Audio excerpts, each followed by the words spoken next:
لو تناهيتم إلى سر الحياة وصنعتم كائنا حيا نرى لم نزد إلا يقينا بالإله لم نزد إلا يقينا بالإله. میری زندگی میں چند موت کے واقعات ایسے آئے ہیں نا کہ میں نے کانوں کو ہاتھ لگایا. میں نے کہا یار اس دنیا کو اگر کوئی انسان فحش گالیاں بھی دینا تو شاید گناہ نہ ملے اس کو. یہ اس قابل ہے یہ دنیا.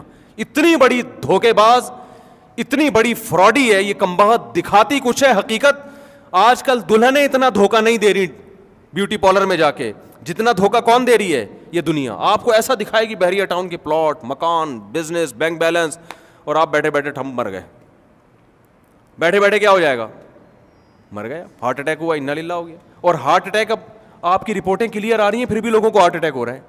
کل ایک ہارٹ اسپیشلسٹ ہے میری, ان سے دوستی, انہوں نے اپنا ویڈیو کلپ بھیجا. اس میں وہ سمجھا رہے ہیں لوگوں کو کہ دیکھیں اگر آپ کی ECG بھی کلیئر آ گئی ہے اور آپ کے چیسٹ میں پین بھی نہیں ہے تو بھی آپ یہ نہ سمجھیں کہ آپ کو اٹیک نہیں ہو سکتا, ایک اور ٹیسٹ کروانا پڑے گا بلڈ کا, ٹھیک ہے نا.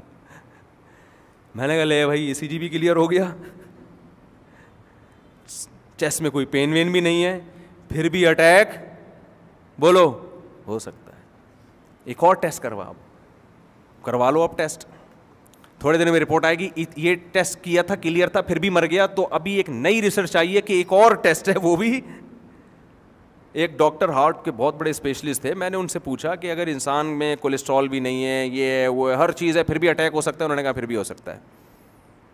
میں نے ان کو مثال دی کہ ایک فٹ بالر کو ہم نے دیکھا فٹ بال کھیلتے ہوئے ہارٹ اٹیک ہوا, مر گیا. ہم نے کہا فٹ بالر کا ہارٹ تو خاندانی قسم کا ہارٹ ہوتا ہے, کیا خیال ہے بھائی؟ اس میں تو کولیسٹرول کا چانس ہے ہی نہیں, اس کی تو ہارٹ بیٹ بڑی خاندانی, کیونکہ دوڑ رہا ہے نا, وہ تو بڑا خاندانی قسم کا دل رکھا ہوا, وہ کیوں مر گیا؟ انہوں نے کہا ایکچولی یہ اصل میں ہوتا یہ ہے کہ ایک کرنٹ آ رہا ہوتا ہے ہمارا جو ہارٹ کو چارج کر رہا ہوتا ہے. بعض دفعہ وہ دماغ سے کرنٹ کیا ہو جاتا ہے, وہ کنیکشن ڈسکنیکٹ ہو جاتا ہے, اور اس کی کوئی وجہ آج تک سمجھ میں آئی نہیں ہے. جیسے کراچی میں بجلی جانے کی کوئی وجہ سمجھ میں آئی آج تک؟ کرنٹ کبھی بھی غائب ہو سکتا ہے کہ نہیں ہو سکتا؟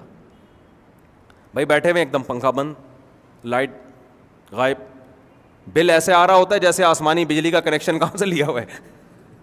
یہ جو آسمان میں بجلی چمکتی ہے بھی ہمارے گھر سے چمکتی ہے. وہ ایک آدمی کے گیس کا بل بہت زیادہ آ گیا نا, سوئی گیس کے ادارے گیا, کہہ رہے کہ جہنم سے لیڈ ہمارے یہاں سے ڈالی ہوئی ہے کیا جہنم کا کنیکشن ہمارے گھر سے لیا ہوا ہے؟ ایک چولہا ہے ہمارے گھر میں, 4 افراد, اور بل دیکھو کیا آ رہا ہے. کہہ رہے ایسا لگ رہا ہے جو جہنم کا اللہ نے جو جہنم بنائی ہے نا اس کا کنیکشن تم لوگوں نے کہاں سے دیا ہوا ہے؟ ہمارے گھر سے دیا ہوا ہے. ایسے ایسے لوگ تپے ہوئے ہیں نا بیچارے. تو کسی بھی وقت یہ جو کرنٹ آتا ہے نا ہمارے دل کو, یہ کسی بھی وقت کیا ہو سکتا ہے. تو بیٹھے بیٹھے انر, تبھی تو ڈاکٹر اس کرنٹ کو مینیج رکھنے کے لیے بعض بیٹریاں بھی لگا دیتے ہیں, بیٹری سے دل چل رہا ہے. تو ایک صاحب نے بیٹری لگائی ہوئی تھی, کہہ رہے میرے اوپر کے کرنٹ کا سیٹ اپ کیا ہو گیا, تھوڑا سا آؤٹ ہو گیا. جوان لڑکا, یہاں بیٹری لگی ہوئی ہے, میں نے ہاتھ لگایا, میں نے کہا کمال ہے یار. کہتے ہیں یہ 10 سال کی وارنٹی ہے بیٹری کی, 10 سال کی پتہ نہیں 15 سال کی. میں نے کہا پھر کہہ رہے پھر چینج ہوگی بیٹری. تو کتنا مشکل پروسیس ہے, پھر سینہ کھلے گا, پھر اس دوران پتہ نہیں کون سی بیٹری سے کرنٹ دے کے اس کے دل کو چلائیں گے, وہاں سے تاریں لگائیں گے, اسی دوران انا للہ بھی ہو سکتا ہے, بچ گئے تو بچ گئے. وہ پھر بھی خوش قسمت ہے, لیکن بہت سے لوگ ہیں بیٹھے بیٹھے مر گئے. تو یہ دنیا اتنی بڑی دھوکے باز ہے نا کہ آپ اس کو, میں کہتا ہوں دن میں 7 دفعہ صرف دنیا کو گالیاں دینی چاہیے, ٹھیک ہے نا. 7 دفعہ دن میں دنیا کو کیا کرنا چاہیے؟ گالیاں, کہ تو الو بناتی ہے. اچھے اچھے لوگوں سے ایک دم دنیا جاتی ہے, بڑے بڑے صحت مند لوگ. ہم اصل میں دنیا میں ان لوگوں کو دیکھتے ہیں جو ہمیں کامیاب نظر آ رہے ہیں. ہمیں یہ نہیں پتا ہوتا اس کامیابی تک 100 لوگوں نے پہنچنے کی کوشش کی تھی, 99 درمیان میں ہی ٹہل گئے ہیں, ٹھیک ہے نا. وہ ایک ہے جو یہاں پہنچا ہے. تو ہم اپنے آپ کو اس ایک خوش قسمت میں سمجھ رہے ہوتے ہیں. جیسے علی سکپارہ نے کتنے سارے ماؤنٹین کو عبور کیا نا, K2 پر جب پہنچا تو کیا ہو گیا؟ انتقال ہو گیا. کیا یہ دنیا نے دھوکہ دیا کہ نہیں دیا؟ اگر اس کو 10% بھی چانس ہوتا نا میں مر جاؤں گا, وہ کبھی بھی یہ رسک نہ لیتا. اس کے پورے اسباب وسائل نے اس کو بتایا کہ بچ جاؤ گے, تبھی تو اس نے یہ کیا. اب اس کے بیٹے کا بیان آیا کہ میں اپنے باپ کے خواب کو پورا کروں گا. میں نے ایک بیان دیا, میں نے کہا ان کے بیٹے تک پہنچاؤ کہ تم اگر اپنے باپ کے اس خواب کو پورا کرو گے تو اس سے باپ کو کوئی فائدہ نہیں ہوگا, کوئی فائدہ نہیں.